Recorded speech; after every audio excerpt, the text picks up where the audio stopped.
आप क्यों इजराइल की चमचागिरी में खड़े हो गए, जिसके कारण से हिंदुस्तान को आज गैस का संकट भुगतना पड़ रहा है। पूरा देश लाइन में खड़ा है, गांव लाइन में खड़ा है, शहर लाइन में खड़ा है, एक एक इलाका लाइन में खड़ा है। होटल बंद हो रहे हैं मान्यवर, मोरवी के अंदर गुजरात में टाइल्स की फैक्ट्रियां बंद हो रही है मान्यवर। आपने क्या हालत की है। आप राज्यों के साथ न्याय नहीं करते, आप ग्रामीण व्यवस्था के साथ न्याय नहीं करते। आपने बनारस के अंदर 4200 एकड़ जमीन वहां के किसानों की जबरन कब्जा की।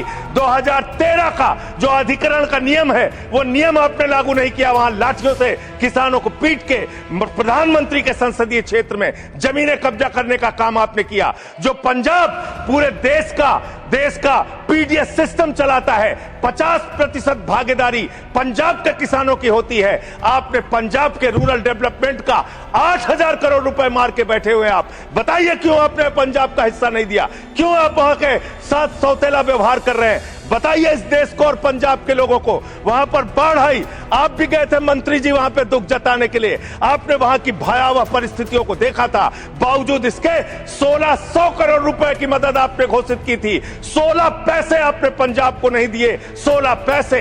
ये आपकी दुर्भावनापूर्ण नीति है जो राज्यों को भुगतनी पड़ रही है, जो देश को भुगतनी पड़ रही है। और ग्रामीण विकास के नाम पर आपने इस देश के गांव में रहने वाली जनता को लगातार धोखा देने का काम किया है, लगातार उनको ठगने का काम किया है। चाहे वो आंगनबाड़ी की स्कीम हो, आंगनबाड़ी की कार्यकर्तियां, हर काम में उनको आप लगा देते हैं, लेकिन आप उनको पैसा देने के नाम पर आपको हंसी आएगी, हंसी आएगी, हंसी आएगी।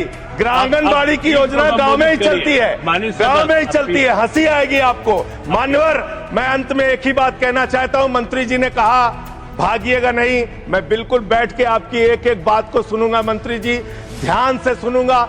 जितनी बात मैंने कही है उसका पूरा जवाब दीजिएगा, और अगर आप जवाब नहीं दे पाएंगे तो मुझे भी उस वक्त बोलने का अवसर दीजिएगा।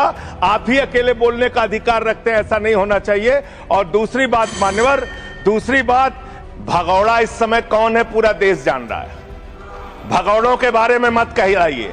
इस समय भगौड़ा कौन है, ट्रंप की गुलामी कौन कर रहा है, पूरा देश देख रहा है।